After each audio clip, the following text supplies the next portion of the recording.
Assalomu alaykum azizlar. Yaxshimisizlar? Salomatmisizlar? Yurtimiz a'zolari, doim yaxshi narsani ko'rsatmayman-da. Kuchli shamol bo'lganda mana profilga ham ishonmanglar, kuchliroq qilish kerak ekan. Hech yo'g'i 50 turbada qilish kerak ekan. Mana kecha bizda shamol bo'ldi. Hammasini yiqitib yuboribdi. Qulpinoylarga hech narsa qilmagan, lekin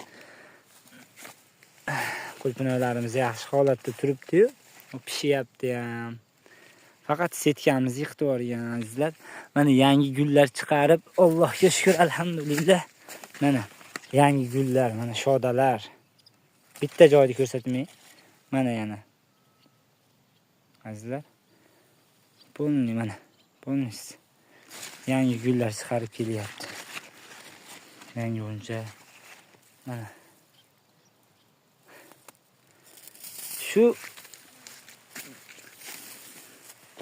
kimgadir qiziq bo'lsa azizlar, imkon qadar vaqtinchalik bo'lsa ham 50 turbadan qilganinglar ma'qul ekan. Konteyner S profildan teplisamizdan oshgan profilda bunga qo'ydim, stoyka qilib bo'lmadi. Mana stoykalar sinib ketibdi shamolda.